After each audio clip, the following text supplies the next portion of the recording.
Health sales at Enter.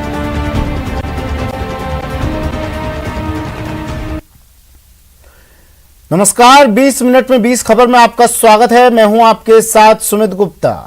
अगले 20 minute में हम आपको देश दुनिया की 20 ऐसी खबरें बताने वाले हैं जो इस वक्त न केवल सुर्खियों में है बल्कि दिलचस्प और अहम भी है।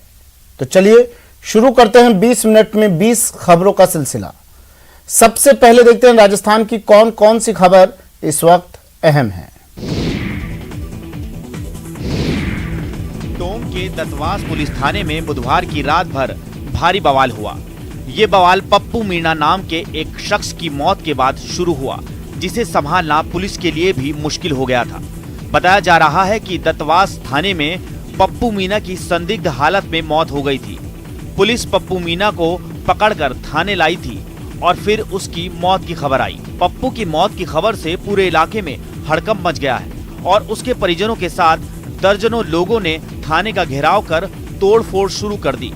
पप्पू के परिजनों का आरोप है कि शराब माफियाओं से मिली भगत की वजह से पुलिस ने पप्पू को बेवजह हिरासत में लिया और फिर पीट कर उसकी हत्या कर दी। पप्पू की मौत पर इंसाफ मांगने आए इन लोगों को पुलिस ना तो समझा सकी और ना उन्हें कोई आश्वासन दे सकी।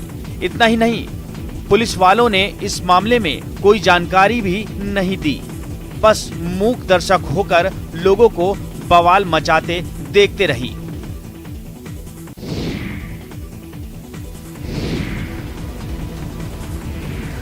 ये कोई जंग का मैदान नहीं, अस्पताल है, लेकिन फिर भी यहाँ से जंग की तस्वीर सामने आई है। पहले तो गालियों से बात हुई, बात नहीं बनी तो फिर थप्पड़, और उससे भी बात नहीं बनी तो जूते चप्पल तक निकाल लिए इन लोगों ने और टूट पड़े एक दूसरे पर। जूतम पैजार की ये तस्वीर भरतपुर के आरबीएम अस्पताल की है, जहां के मेल कोरोना वार्ड में भर्ती मरीजों के बीच एक मरीज के परिजन आपस में भिड़ गए। बताया जा रहा है कि ये मारपीट इस युवक के घरवालों और उसके ससुराल वालों के बीच हुई। यूं तो इस वार्ड में किसी को जाने की इजाजत नहीं है, लेकिन इस मरीज के परिजन न केवल अंदर घुस गए बल्कि आपस में मारपीट भी शुरू की।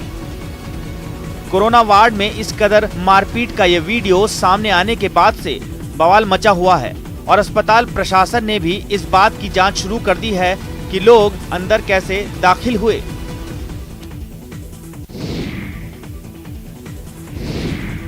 कहने को तो ये अस्पताल है, लेकिन ये अस्पताल कम कूड़ा घर ज्यादा नजर आ रहा है।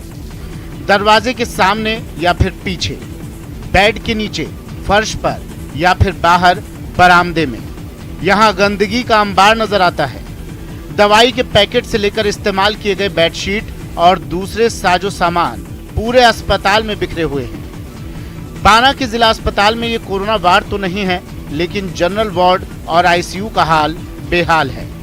इस गंदगी को देख यहाँ भर्ती मरीज और उनके परिजन दहशत में हैं। सवेरे से कचरा पड़ा हुआ है, सवेरे से पड़ा हुआ है। ये 11 बजने वाले हैं। सफाई करने वाले भी नहीं आते मतलब? हाँ, ये सफाई करने वाले, कोई सफाई करने वाले नहीं है। ठीक है। उनके लिए ऊपर कितने एजेंसी पड़ी है अभी तक।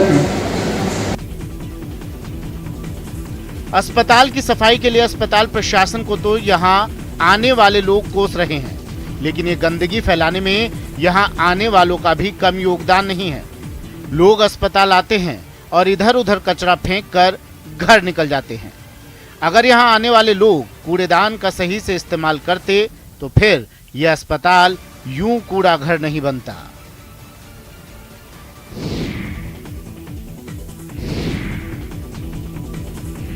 जयपुर से एक हैरान करने वाली तस्वीर सामने आई, जहां कोरोना मरीजों के रिश्तेदारों से ठगी के आरोप में पुलिस ने एक शख्स को गिरफ्तार किया। बताया गया कि आरोपी खुद को आईबी का अधिकारी बताकर लोगों को अस्पताल में बेड दिलवाने का भरोसा देता था और बेड दिलवाने के नाम पर उनसे मोटी रकम भी वसूल लेता था। पुलिस ने अस्पताल में पकड़े गए आरोपी का सामना एक ऐसे आदमी से करवाया जिसने खुद को उसकी ठगी का शिकार बताया। 13,000 में मेरे से लिए 3,500 की मेरे से दारू की बोतल ली है। पुलिस की पूछताछ में आरोपी ने कई बार बातों को घुमाने की कोशिश की, लेकिन जिस शख्स से पुलिस ने उसका सामना करवाया वो अपनी बात पर अड़ा रहा। होटल आए थे हम, हम इधर ही आए थे, इधर ही मिले आपसे। पुलिस को ठगी का ये आरोपी नशे की हालत में मिला और कैमरे पर खुद भी उसने ये बात कबूल की। कितनी बोतल? आधी बोतल पी ली। बेड दिलवाने के नाम पर ठगी के धंधे में अस्पताल के कुछ कर्मचारियों की मिलीभगत की आशंका भी जताई गई। झालावाड़ से चौंका देने वाला एक वीडियो सामने आया जिसमें कोरोना सेंटर में भर्ती एक आदमी की जान बचाने के लिए उसके बेटे को ही खाली हो चुके ऑक्सीजन सिलेंडर को बदलना पड़ा। आरोप है कि उस वक्त ड्यूटी पर मौजूद किसी डॉक्टर या स्वास्थ्य कर्मी ने इस ओर ध्यान नहीं दिया, जिस वजह से कुछ देर के लिए उस मरीज की जान पर बनाई। कोरोना से जूझ रहे इस आदमी की गंभीर हालत को देखकर उसके परिवार वालों के भी हाथ पांव फूल गए। ऐसे में दो महिलाएं उसकी छाती को दबाने लगी और उसका बेटा जैसे तैसे एक ऑक्सीजन सिलेंडर का इंतजाम करके वहां पहुंचा। मरीज के घर वालों ने कोरोना सेंटर के डॉक्टरों और स्वास्थ्य कर्मियों पर आरोप लगाया कि उन्होंने उनके परिवार के सदस्य के इलाज में लापरवाही बरती। सिलेंडर ले जाके और सिलेंडर मैंने खुद नहीं लगाया मेरे हाथों से। यहाँ पर कोई सुनवाई नहीं हो रही है। मरीज के बेटे ने सबकी हिम्मत को बांधे रखा। उसने किसी तरह ऑक्सीजन सिलेंडर को बदला और अपने पिता की जान बचाई।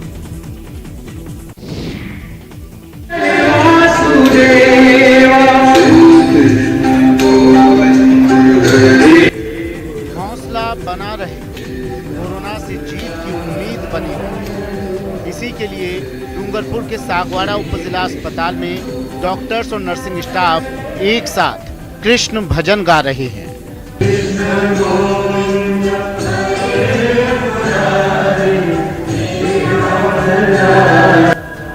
खास बात यह है कि मेडिकल स्टाफ और कोरोना मरीजों का हौसला बढ़ाने के लिए यहां प्रसिद्ध राम कथावाचक कमलेश भाई शास्त्री पहुंचे थे। कोविड प्रोटोकॉल का पालन करते हुए यहां उन्होंने भजन गाए और सबका हौसला बढ़ाया।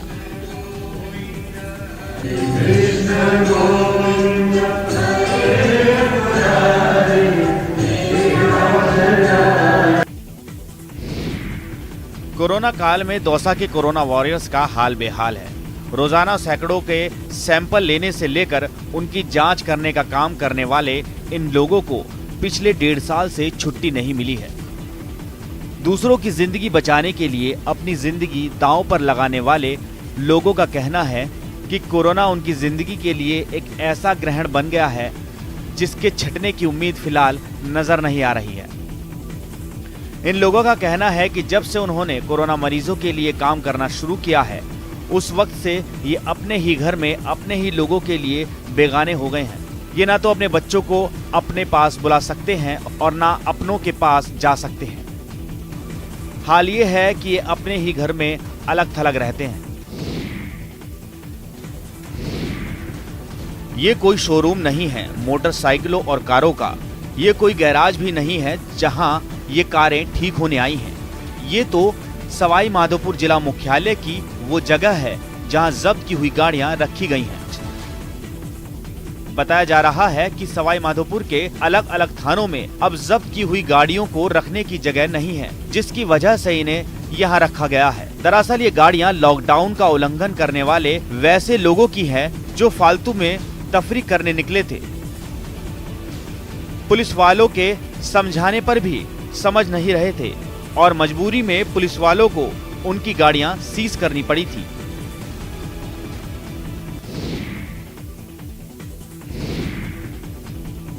कोरोना के इस भीषण दौर में जरूरतमंदों की सेवा के लिए अजमेर में आरएसएस का अग्रिम संगठन सेवा भारती आगे आया है।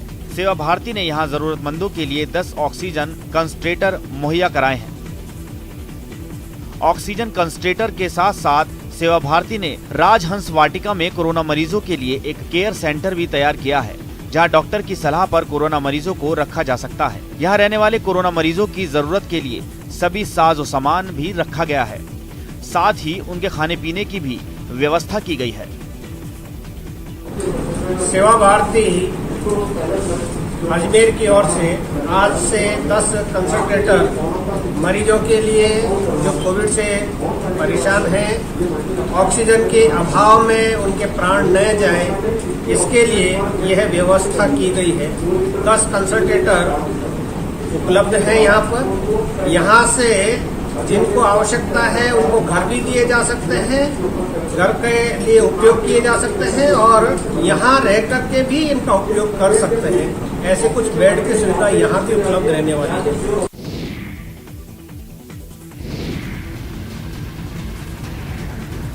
ये भीड़ यहाँ ना तो कोरोना से बचाने वाली वैक्सीन के लिए लगी है और ना यहाँ किसी तरह का मेवा बट रहा है। पाली के रोहट उपखंड के इंद्रोका की ढाणी में ये भीड़ लगी है पानी के लिए। जी हाँ, पानी के लिए। बताया जा रहा है कि 700 लोगों की ढाणी इंद्रोका की ढाणी में पीने की पानी की भारी किल्लत है। हफ्ते में यहाँ एक बार 1 घंटे के लिए ही पानी की सप्लाई होती है। इस 1 घंटे में हफ्ते भर का पानी नहीं मिल पाता। ऐसे में उन्हें पानी के लिए दूर दूर भटकना पड़ता है। स्थानीय लोगों का कहना है कि गांव से बाहर ये वही जगह है जहां हफ्ते में एक बार पानी आता है। ऐसे में लोगों ने कोरोना का डर छोड़ पानी के लिए भीड़ लगा दी है। इन तस्वीरों को देखकर आशंका जताई जा रही है कि ऐसी भीड़ लगाकर इन्हें पानी तो मिल जाएगा, लेकिन इस भीड़ में अगर कोई कोरोना संक्रमित हुआ तो फिर घर घर में पानी के साथ कोरोना वायरस मुफ्त में पहुंच जाएगा और उसके बाद क्या होगा ये सोचकर ही लोगों का दिल घबरा रहा है।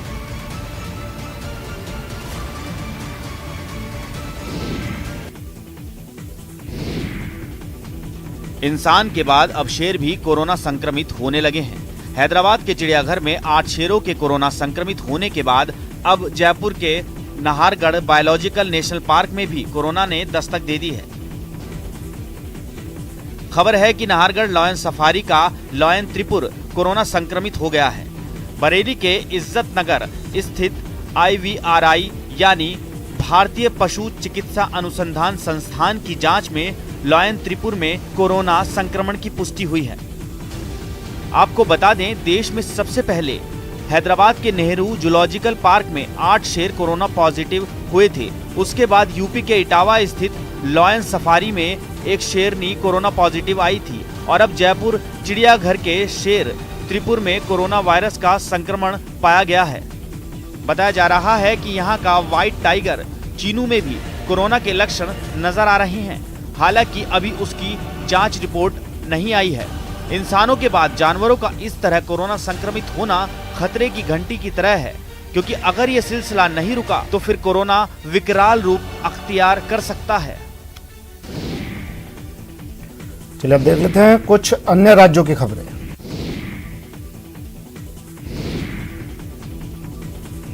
उत्तर प्रदेश के आगरा से दिल दहला देने वाला एक वीडियो सामने आया। वहां रेप का केस वापस नहीं लेने पर दबंगों ने लड़की के पिता और उसके भाई की बुरी तरीके से पिटाई की। रेप की वारदात 2018 में हुई थी, जिस पर फैसला आना बाकी है।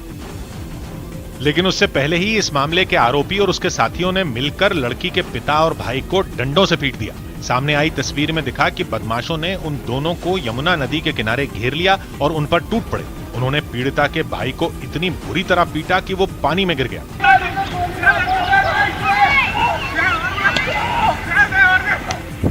बदमाशों ने इसी तरह लड़की के पिता पर भी डंडों की बरसात कर दी। उनकी मदद करने वाला वहां कोई नहीं था, इसलिए बदमाशों ने काफी देर तक उन दोनों की पिटाई की। हालांकि नदी के दूसरे छोर से किसी आदमी ने इस मारपीट का वीडियो बना लिया, जो बाद में वायरल हो गया। खबर है कि मामला पुलिस के पास पहुंचा तो उन दबंगों के खिलाफ केस दर्ज कर उन पर कार्रवाई शुरू कर दी गई।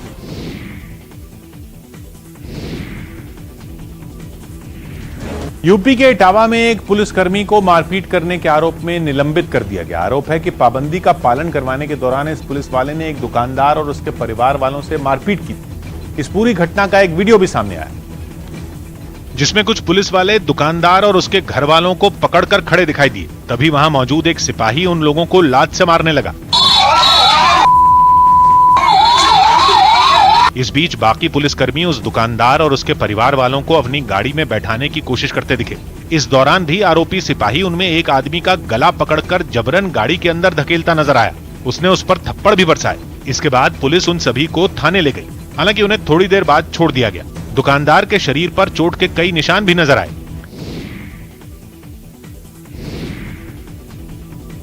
अप्रैल के मुकाबले मई के महीने में देश में वैक्सीन लगाने की रफ्तार सुस्त पड़ गई। न्यूज़ 18 के रवि सिंह की रिपोर्ट है कि वैक्सीन की कमी की वजह से ही देश में वैक्सीन लगाने की रफ्तार धीमी पड़ गई। पिछले महीने पूरे देश में वैक्सीनेशन अभियान बहुत तेजी से चला और 6 अप्रैल को एक दिन में सबसे ज्यादा करीब 43 लाख लोगों को वैक्सीन लगाई गई। उसके बाद भी अप्रैल में वैक्सीनेशन की रफ्तार ठीक रही और 10 अप्रैल को करीब 34 लाख लोगों को वैक्सीन लगाई गई, जबकि ठीक एक महीने बाद यानी 10 मई को केवल 6 लाख लोगों को ही वैक्सीन लगाई जा सकी। वहीं 11 अप्रैल को 35 लाख लोगों को वैक्सीन लगाई गई थी, जबकि 11 मई को 25 लाख लोगों को ही वैक्सीन लगी। बताया गया कि जुलाई के आखिर तक वैक्सीन बनाने वाली दोनों कंपनियां सीरम इंस्टीट्यूट और भारत बायोटेक अपनी क्षमता से ज्यादा वैक्सीन बनाना शुरू कर देंगी, जिसके बाद देश में लोगों को टीका लगाने का अभियान भी तेज हो जाएगा। वैक्सीन की कमी के चलते तमाम वैक्सीनेशन सेंटर पर वैक्सीन उपलब्ध नहीं है, उसको बंद किया गया है। महाराष्ट्र के अहमदनगर से एक हैरान करने वाली तस्वीर सामने आई, जहां एक वैक्सीन सेंटर पर बीजेपी के कुछ कार्यकर्ताओं ने लोगों के घर का पता जांचना शुरू कर दिया। एक दिन पहले वहां बीजेपी कार्यकर्ताओं ने हंगामा करते हुए मांग की थी कि अहमदनगर में किसी दूसरे जिले के लोगों को वैक्सीन नहीं लगाई जानी चाहिए। और दूसरे दिन वहां के एक वैक्सीन सेंटर पर बीजेपी के कुछ कार्यकर्ताओं ने डेरा जमा लिया। बीजेपी का एक कार्यकर्ता वहां उस कमरे के दरवाजे के पास बैठा नजर आया जिसके अंदर लोगों को वैक्सीन लग रही थी।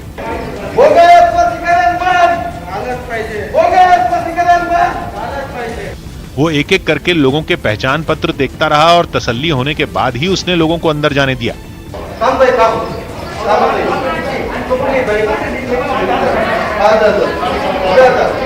इस दौरान कुछ लोगों ने हल्का फुल्का विरोध भी किया, लेकिन बीजेपी के कार्यकर्ता वहीं डटे रहे।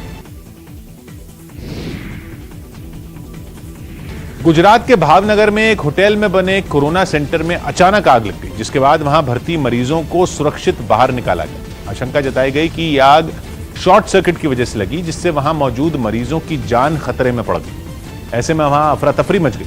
आनन फानन में मरीजों को अस्पताल से बाहर लाने का काम शुरू किया गया। बताया गया कि जिस वक्त यह आग भड़की वहां 69 मरीज भर्ती थे, जिन्हें सुरक्षित बाहर निकालने में अस्पताल के कर्मचारी जुट गए।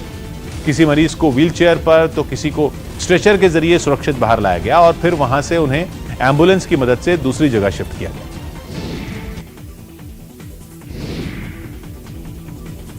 कोलकाता में एक 5 सितारा होटल को क्वारंटीन सेंटर में तब्दील कर दिया गया। यहां कोरोना के हल्के और कम लक्षण वाले मरीज रह सकेंगे, लेकिन इसके लिए उन्हें किराया चुकाना होगा। इस खतरनाक बीमारी से जूझ रहे मरीजों की तादाद इतनी ज्यादा है कि अस्पतालों में उन्हें बेड तक नहीं मिल रहे हैं। और इन्हीं परेशानियों को देखते हुए 5 सितारा होटल भी क्वारंटीन सेंटर में बदले जा रहे हैं। कोलकाता में इसी तरह के एक होटल में क्वारंटीन सेंटर के तहत मरीजों को सारी सुविधाएं दी गई। यहाँ पर 5 स्टार की सुविधा में लोग यहाँ आकर रह सकते हैं। इस होटल के सभी कमरों के बेड के नीचे एक खास उपकरण लगाया गया, जिसकी मदद से मरीज का ऑक्सीजन लेवल और पल्स रेट की जानकारी डॉक्टरों को बिना कमरे में गए ही मिल जाएगी। वहीं होटल के कर्मचारी सभी कमरों को सैनिटाइज करते दिखाई दिए। बताया गया कि इस होटल के 95 कमरों को कोरोना मरीजों के लिए रिजर्व किया गया है। हालांकि यहां आने वाले मरीजों को अपनी जेब भी ढीली करनी पड़ेगी, क्योंकि एक कमरे के लिए उन्हें रोजाना 10,000 रुपए चुकाने होंगे। अहमदाबाद और मुंबई के बाद पंजाब के मोहाली में भी ड्राइव थ्रू वैक्सीनेशन मुहिम की शुरुआत हो गई। इस मुहिम के तहत लोगों को गाड़ी में बैठे बैठे टीका लगाया जा रहा है। फिलहाल वहां यह सेवा केवल 45 साल से ज्यादा उम्र के लोगों को दी जा रही है, जो अपनी गाड़ी में बैठकर वैक्सीन लगवाने पहुंचे, जहां उनका आधार कार्ड और रजिस्ट्रेशन नंबर चेक किया गया और फिर गाड़ी में बैठे बैठे ही उन्हें टीका लगा दिया गया। इस मुहिम की वजह से इन लोगों को वैक्सीन लगवाने के लिए न तो धक्के खाने पड़े और न ही एक जगह पर भीड़ इकट्ठा हुई, क्योंकि लोगों को गाड़ी से नीचे तक नहीं उतरना पड़ा और सारा काम उसमें बैठे बैठे ही हो गया। अच्छा जी, अच्छा, बहुत अच्छा। तो आपको लगता है सहूलियत है? हाँ जी, हाँ जी, हाँ जी, सहूलियत है। अहमदाबाद और मुंबई की तरह ही मोहाली में भी ड्राइव थ्रू वैक्सीनेशन अभियान के लिए जबरदस्त क्रेज दिखा और कुछ ही घंटे में बहुत सारे लोगों ने इसका फायदा उठाया। 1.5 घंटे के अंदर 200 से ज्यादा लोग लगवा के चले भी गए हैं। फिलहाल जिले में ऐसा वैक्सीनेशन सेंटर सिर्फ एक ही है, लेकिन आने वाले दिनों में इनकी संख्या बढ़ाने की तैयारी की जा रही है। चलिए अब देख लेते हैं अंतर्राष्ट्रीय जगत की कुछ अहम खबरें।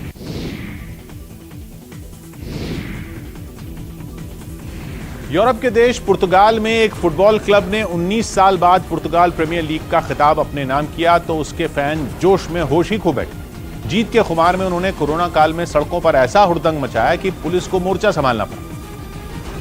क्योंकि राजधानी लिस्बन में हजारों लोग अपने घरों से निकल आए और सड़कों पर जमघट लग गया। जीत का डंका पीटने के लिए उन्होंने इतनी आतिशबाजी की कि रात के अंधेरे में आसमान जगमगा गया। जश्न की वजह से सड़क पर जैम लगा दिखा, लेकिन फुटबॉल क्लब के बेपरवाह समर्थक खुशी में ऐसे डूबे थे कि उन्होंने सड़क को ही डांस फ्लोर समझ लिया और जमकर नाचे। लेकिन इसके बाद लोगों को खदेड़ने के लिए पुलिस के दंगा निरोधी दस्ते ने कमर कस ली और फिर जिन सड़कों पर जश्न मनाने के लिए महफिल सजी थी वो जंग के मैदान में बदली नजर आई।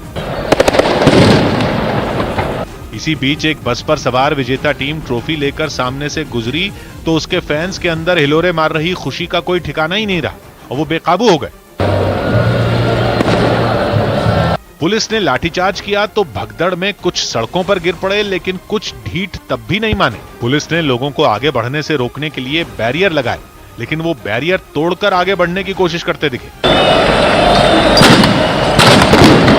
फुटबॉल फैंस ने पुलिस की तरफ कांच की बोतलें तक फेंकी, लेकिन फिर पुलिस ने भी दनादन रबर बुलेट दागकर उन्हें पस्त कर दिया।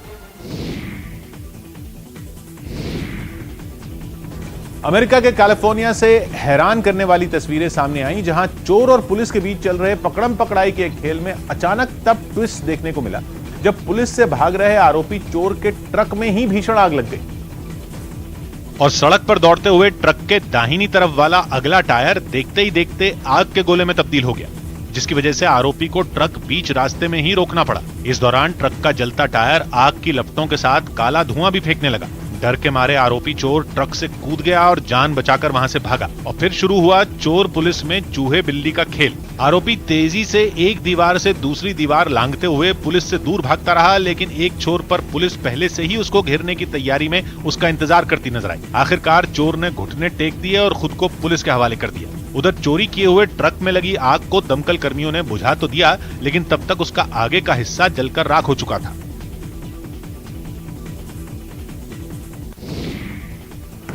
कोरोना के संदिग्धों की बढ़ती संख्या के बाद सरकार ने रैपिड एंटीजन टेस्ट को फिर से मंजूरी दे दी है।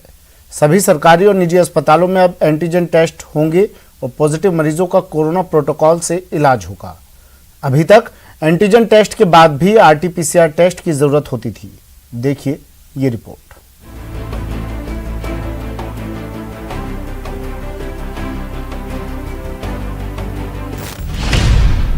ग्रामीण इलाके में बढ़ा कोरोना का खतरा, रैपिड एंटीजन टेस्ट को फिर से मिली मंजूरी। एंटीजन टेस्ट से संदिग्ध मरीजों की होगी जांच। प्रदेश में कोरोना के कोहराम के बीच जब शहरों के साथ कोरोना ने गांव में भी दस्तक देनी शुरू की, तो सरकार को मजबूरन अपने पुराने फैसले को पलटना पड़ा। बड़ी संख्या में कोरोना के संदिग्ध मरीजों की संख्या को देखते हुए प्रदेश में फिर से रैपिड एंटीजन टेस्ट को मंजूरी दी गई है। सभी जिला कलेक्टर, सीएमएचओ, पीएमओ और मेडिकल कॉलेज को ये निर्देश दिए गए हैं। ILI लक्षण वाले मरीजों की होगी रैपिड जांच। सरकारी अस्पताल और निजी अस्पतालों में रैपिड जांच को इजाजत। टेस्ट में पॉजिटिव आने पर कोरोना प्रोटोकॉल से होगा इलाज। हालांकि आरटी-पीसीआर टेस्ट को प्राथमिकता मिलेगी। आपको बता दें कि 1 साल पहले प्रदेश में रैपिड टेस्ट पर रोक लगाई गई थी। अभी प्रदेश में 10 लाख आबादी पर महज 517 टेस्ट हो रहे हैं। रैपिड एंटीजन टेस्ट से कोरोना जांच की रफ्तार तेज हो सकेगी। रैपिड एंटीजन टेस्ट का परिणाम आधे घंटे में आ जाएगा। अब तक कोरोना का प्रकोप शहरों तक था, लेकिन गांव की 65% आबादी पर कोरोना के बढ़ते खतरे से सरकार के लिए बड़ी मुश्किल पैदा हो गई है और जांच में तेजी लाना चिकित्सा विभाग के लिए बेहद जरूरी है। सौरभ गृहस्थी, न्यूज 18 नेटवर्क, जयपुर। कोरोना महामारी में कोरोना टीका संजीवनी बन चुका है। लोग टीके के लिए अपनी बारी का इंतजार कर रहे हैं। ओडिशा के भुवनेश्वर में लोगों को इंतजार से बचाने के लिए ड्राइव थ्रू वैक्सीनेशन शुरू किया गया है।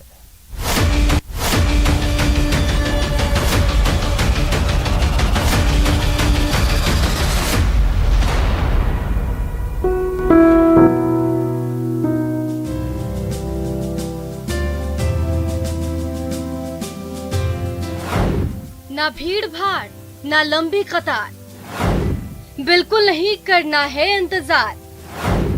गाड़ी में बैठे बैठे ही लीजिए टीका। Super fast drive through vaccination.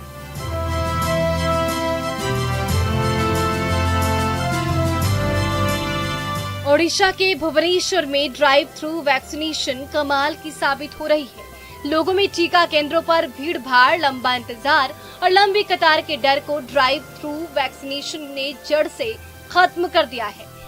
साथ ही वैक्सीनेशन भी सुपर फास्ट स्पीड से होता है। आमे ड्राइव इन कैंप टी करिछु एवं आज आमे 400 लोकंगर स्लॉट छाड़ीथिलु। काली 5टा बेले ओपन होइतिला एवं गोटे घंटा मध्य रे ता कंप्लीट हो जाइतिला। पूरा डिटेलिंग चेक करछु। हम स्टाफ अछि, स्टाफ संगे आमे बीएमसी टीम संगे काम करूछु और जेते हेई पारे चेष्टा करछु सेवा कर।